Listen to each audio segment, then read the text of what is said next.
ओम शांति। आज 1 दिसंबर 2024 के अव्यक्त बाप दादा के मधुर महावाक्य रिवाइज 18 जनवरी 2003।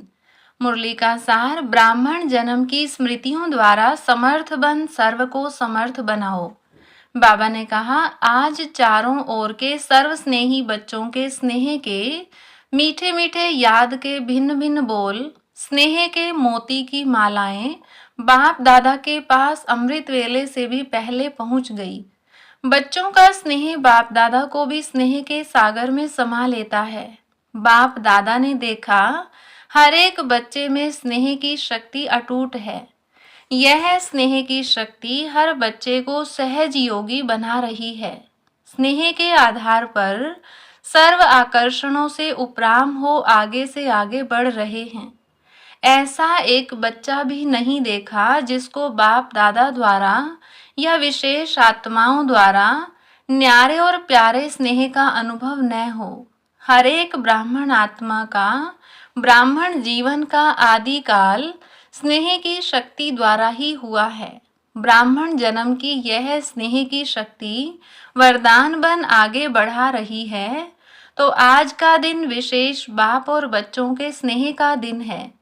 हर एक ने अपने दिल में स्नेह के मोतियों की बहुत बहुत मालाएं बाप दादा को पहनाई और शक्तियां आज के दिन मर्ज हैं, लेकिन स्नेह की शक्ति इमर्ज है। बाप दादा भी बच्चों के स्नेह के सागर में लवलीन हैं। आज के दिन को स्मृति दिवस कहते हो। स्मृति दिवस सिर्फ ब्रह्मा बाप के स्मृति का दिवस नहीं है, लेकिन बाप दादा कहते हैं आज और सदा यह याद रहे कि बाप दादा ने ब्राह्मण जन्म लेते ही आदि से अब तक क्या क्या स्मृतियां दिलाई हैं। वह स्मृतियों की माला याद करो, बहुत बड़ी माला बन जाएगी। सबसे पहली स्मृति सबको क्या मिली? पहला पाठ याद है ना? मैं कौन? इस स्मृति ने ही नया जन्म दिया। वृत्ति दृष्टि स्मृति परिवर्तन कर दी है। ऐसी स्मृतियां याद आते ही रूहानी खुशी की झलक नयनों में मुख में आ ही जाती है। आप स्मृतियां याद करते और भक्त माला सिमरन करते हैं। एक भी स्मृति अमृत वेले से कर्मयोगी बनने समय भी बार बार याद रहे तो स्मृति समर्थ स्वरूप बना देती है। जैसे स्मृति वैसी ही समर्थी स्वतः ही आती है। इसीलिए आज के दिन को स्मृति दिन साथ साथ समर्थ दिन कहते हैं। ब्रह्मा बाप सामने आते ही, बाप की दृष्टि पड़ते ही आत्माओं में समर्थी आ जाती है। सब अनुभवी हैं, सभी अनुभवी हैं ना। चाहे साकार रूप में देखा, चाहे अव्यक्त रूप की पालना से पलते अव्यक्त स्थिति का अनुभव करते हो, सेकंड में दिल से बाप दादा कहा और समर्थी स्वतः ही आ जाती है। इसलिए ओ समर्थ आत्माएं, अब अन्य आत्माओं को अपनी समर्थी से समर्थ बनाओ। उमंग है ना? है उमंग। असमर्थ को समर्थ बनाना है ना? बाप दादा ने देखा कि चारों ओर कमजोर आत्माओं को समर्थ बनाने का उमंग अच्छा है। शिवरात्रि के प्रोग्राम धूमधाम से मना रहे हैं। सबको उमंग है ना? जिसको उमंग है बस इस शिवरात्रि में कमाल करेंगे, वह हाथ उठाओ। ऐसी कमाल जो धमाल खत्म हो जाए, जय जयकार हो जाए। वाह वाह समर्थ आत्माएं वाह। सभी जोन ने प्रोग्राम बनाया है ना? पंजाब ने भी बनाया है ना? अच्छा है। भटकती हुई आत्माएं, प्यासी आत्माएं, अशांत आत्माएं, ऐसी आत्माओं को अंजलि तो दे दो। फिर भी आपके भाई बहनें हैं तो अपने भाइयों के ऊपर, अपनी बहनों के ऊपर रहम आता है ना? देखो आजकल परमात्मा को आपदा के समय याद करते, लेकिन शक्तियों को देवताओं में भी गणेश है, हनुमान है और भी देवताओं को ज्यादा याद करते हैं। तो वह कौन है? आप ही हो ना। आपको रोज याद करते हैं, पुकार रहे हैं, हे कृपालु दयालु रहम करो, कृपा करो। जरा सी एक सुख शांति की बूंद दे दो। आप द्वारा एक बूंद की प्यासी हैं तो दुखियों का, प्यासी आत्माओं का आवाज हे शक्तियां, हे देव नहीं पहुंच रहा है? पहुंच रहा है ना? बाप दादा जब पुकार सुनते हैं तो शक्तियों को और देवों को याद करते हैं। तो अच्छा प्रोग्राम दादी ने बनाया है, बाबा को पसंद है। स्मृति दिवस तो सदा ही है, लेकिन फिर भी आज का दिन स्मृति द्वारा सर्व समर्थियां विशेष प्राप्त की। अब कल से शिवरात्रि तक बाप दादा चारों ओर के बच्चों को कहते कि यह विशेष दिन यही लक्ष्य रखो कि ज़्यादा से ज़्यादा आत्माओं को मनसा द्वारा, वाणी द्वारा व संबंध संपर्क द्वारा किसी भी विधि से संदेश रूपी अंजलि जरूर देना है। अपना उलहना उतार दो। बच्चे सोचते हैं अभी विनाश की डेट तो दिखाई नहीं देती है, तो कभी भी उलहना पूरा कर लेंगे। लेकिन नहीं, अगर अभी से उलहना पूरा नहीं करेंगे तो यह भी उलहना मिलेगा कि आपने पहले क्यों नहीं बताया, हम भी कुछ तो बना देते। फिर तो सिर्फ अहो प्रभु कहेंगे। इसलिए उन्हें भी कुछ कुछ तो वर्षे की अंजलि लेने दो। उन्हों को भी कुछ समय दो। एक बूंद से भी प्यास तो बुझाओ। प्यासे के लिए एक बूंद भी बहुत महत्व वाली होती है। तो यही प्रोग्राम है ना कि कल से लेके बाप दादा भी हरी झंडी नहीं नगाड़ा बजा रहे हैं कि आत्माओं को हे तृप्त आत्माएं संदेश दो, संदेश दो। कम से कम शिवरात्रि पर बाप के बर्थडे का मुख तो मीठा करें कि हाँ हमें संदेश मिल गया। यह दिल खुश मिठाई सभी को सुनाओ, खिलाओ। साधारण शिवरात्रि नहीं मनाना, कुछ कमाल करके दिखाना। उमंग है ना? पहली लाइन को है बहुत धूम मचाओ। कम से कम यह तो समझें कि शिवरात्रि का इतना बड़ा महत्व है। हमारे बाप का जन्मदिन है, सुन के खुशी तो मनाएं। बाप दादा ने देखा कि अमृत वेले मेजॉरिटी का याद और ईश्वरीय प्राप्तियों का नशा बहुत अच्छा रहता है, लेकिन कर्मयोगी की स्टेज में जो अमृत वेले का नशा है उससे अंतर पड़ जाता है। कारण क्या है? कर्म करते सोल कॉन्शियस और कर्म कॉन्शियस दोनों रहता है। इसकी विधि है कर्म करते मैं आत्मा, कौन सी आत्मा? वह तो जानते ही हो जो भिन्न भिन्न आत्मा के स्वमान मिले हुए हैं। ऐसी आत्मा करावनहार होकर इन कर्मेंद्रियों द्वारा कर्म कराने वाली हूँ। यह कर्मेंद्रियां कर्मचारी हैं, लेकिन कर्मचारियों से कर्म कराने वाली मैं करावनहार हूँ, न्यारी हूँ। क्या लौकिक में भी डायरेक्टर अपने साथियों से, निमित्त सेवा करने वालों से सेवा कराते, डायरेक्शन देते, ड्यूटी बजाते भूल जाता है कि मैं डायरेक्टर हूँ? तो अपने को करावनहार शक्तिशाली आत्मा हूँ, यह समझकर कार्य कराओ। यह आत्मा और शरीर वह करनहार है, वह करावनहार है। यह स्मृति मर्ज हो जाती है। आप सबको, पुराने बच्चों को मालूम है कि ब्रह्मा बाप ने शुरू शुरू में क्या अभ्यास किया।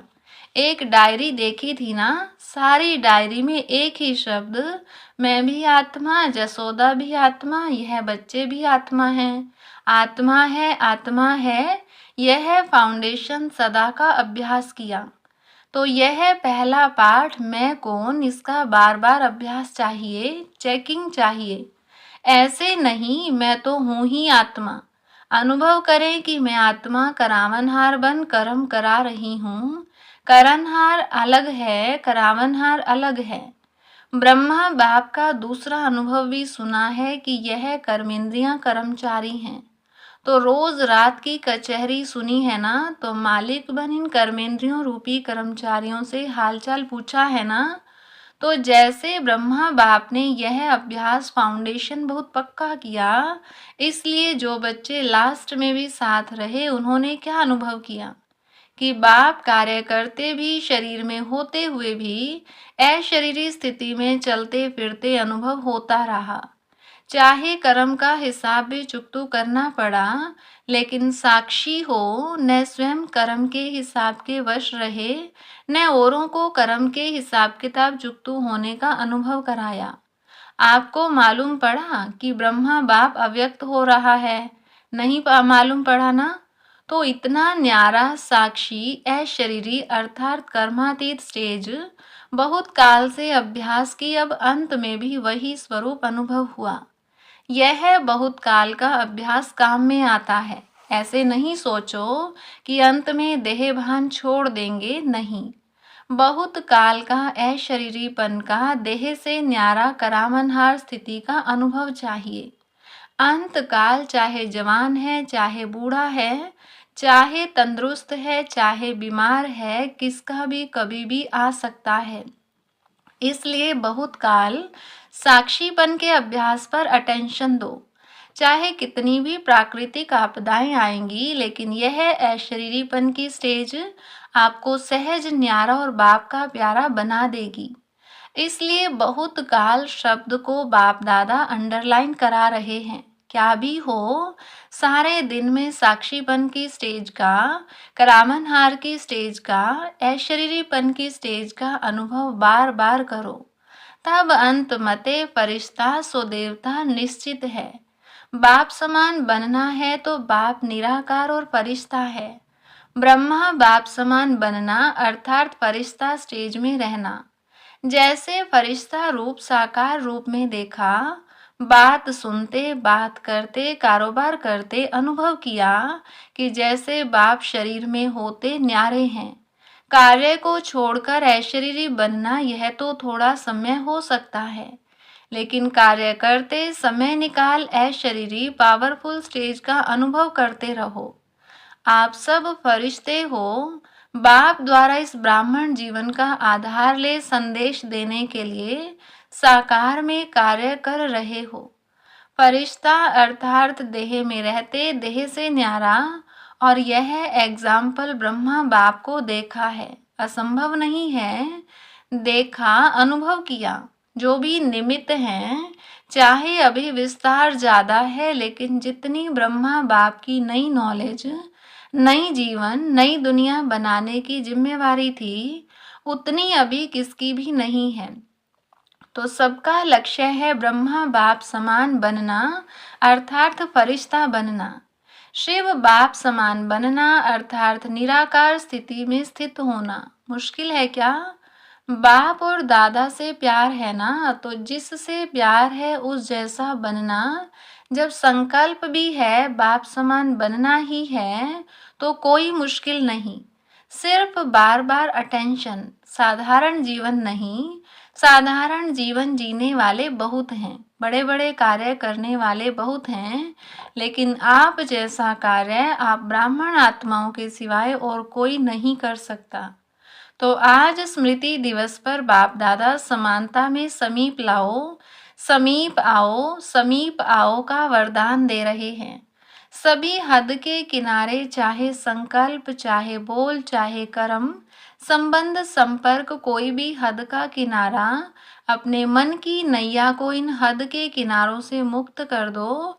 अभी से जीवन में रहते मुक्त, ऐसे जीवन मुक्ति का अलौकिक अनुभव बहुत काल से करो। अच्छा, चारों ओर के बच्चों के पत्र बहुत मिले हैं और मधुबन वालों की क्रोध मुक्त की रिपोर्ट, समाचार भी बाप दादा के पास पहुंचा है। बाप दादा हिम्मत पर खुश है और आगे के लिए सदा मुक्त रहने के लिए सहन शक्ति का कवच पहने रखना।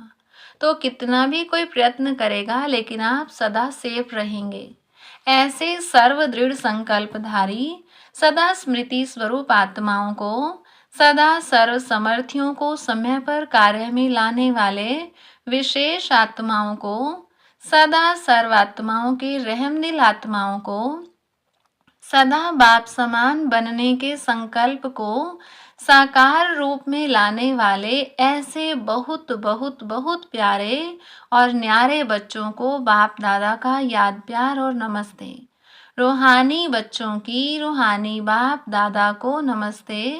डबल फॉरेनर्स को डबल नशा है। क्यों डबल नशा है? क्योंकि समझते हैं कि हम भी जैसे बाप दूर देश के हैं ना, तो हम भी दूर देश से आए हैं। बाप दादा ने डबल विदेशी बच्चों की एक विशेषता देखी है कि दीप से दीप जगाते हुए अनेक देशों में बाप दादा के जगे हुए दीपकों की दिवाली मना दी है। डबल विदेशियों को संदेश देने का शौक अच्छा है। हर ग्रुप में बाप दादा ने देखा 35-40 देशों के होते हैं। मुबारक हो, सदा स्वयं भी उड़ते रहो और फरिश्ते बन करके उड़ते उड़ते संदेश देते रहो। अच्छा है, आप 35 देश वालों को बाप दादा नहीं देख रहा है, और भी देश वालों को आपके साथ देख रहे हैं। तो नंबर 1 बाप समान बनने वाले हो ना। नंबर 1 की नंबर वार बनने वाले हो। नंबर 1, नंबर वार नहीं। नंबर 1 बनना अर्थात हर समय विन करने वाले, जो विन करते हैं वह 1 होते हैं। तो ऐसे होना बहुत अच्छा, विजयी हैं और सदा विजयी रहने वाले। अच्छा, और सभी को जहाँ जहाँ जाओ वहाँ यह स्मृति दिलाना कि सभी डबल फॉरेनर्स को 1 नंबर बनना है। अच्छा, बाप दादा सभी माताओं को, गौपाल की प्यारी माताओं को बहुत बहुत दिल से याद प्यार दे रहे हैं। और पांडव चाहे यूथ हों चाहे प्रवृत्ति वाले हों, पांडव सदा पांडवपति के साथी रहे हैं। ऐसे साथी पांडवों को भी बाप दादा बहुत बहुत याद प्यार दे रहे हैं। दादी जी से आज के दिन क्या याद आता है? विल पावर्स मिली ना। विल पावर्स का वरदान है, बहुत अच्छा पार्ट बजाया है, इसकी मुबारक है। सभी की दुआएं आपको बहुत हैं, आपको देख करके ही सभी खुश हो जाते हैं। बोलो या नहीं बोलो, आपको कुछ होता है ना तो सब ऐसे समझते हैं हमको हो रहा है। इतना प्यार है, सभी का है। हमारा भी सबसे बहुत प्यार है। प्यार तो है बहुत सभी से, यह प्यार ही सभी को चला रहा है। धारणा कम हो ज़्यादा हो, लेकिन प्यार चला रहा है। बहुत अच्छा। ईशु दादी से इसने भी हिसाब चुकतू कर लिया, कोई बात नहीं। इसका सहज पुरुषार्थ, सहज हिसाब चुकतू, सहज ही हो गया सोते सोते। आराम मिला विष्णु के मुआफिक। अच्छा, फिर भी साकार से अभी तक यज्ञ रक्षक बने हैं, तो यज्ञ रक्षक बनने की दुआएं बहुत होती हैं। सभी दादियाँ बाप दादा के बहुत बहुत समीप हैं, समीप रतन हैं और सबको दादियों का मूल्य है। संगठन भी अच्छा है, आप दादियों के संगठन ने इतने वर्ष यज्ञ की रक्षा की है और करते रहेंगे। यह एकता सभी सफलता का आधार है। तो दादियों ने कहा बाबा बीच में है। बाबा ने कहा बाप को बीच में रखा है, यह अटेंशन बहुत अच्छा दिया है। अच्छा, सभी ठीक हैं। वरदान, सर्व संबंधों से एक बाप को अपना साथी बनाने वाले सहज पुरुषार्थी भव। बाप स्वयं सर्व संबंधों से साथ निभाने की ऑफर करते हैं। जैसा समय वैसे संबंध से बाप के साथ रहो और साथी बनाओ। जहाँ सदा साथ भी हैं और साथी भी हैं, वहाँ कोई मुश्किल हो नहीं सकता। जब कभी अपने को अकेला अनुभव करो तो उस समय बाप के बिंदु रूप को याद नहीं करो। प्राप्तियों की लिस्ट सामने लाओ, भिन्न भिन्न समय के रमणीक अनुभव की कहानियां स्मृति में लाओ। सर्व संबंधों के रस का अनुभव करो तो मेहनत समाप्त हो जाएगी और सहज पुरुषार्थी बन जाएंगे। स्लोगन, बहुरूपी बन, माया के बहुरूपों को परख लो तो मास्टर मायापति बन जाएंगे। अच्छा, ओम शांति।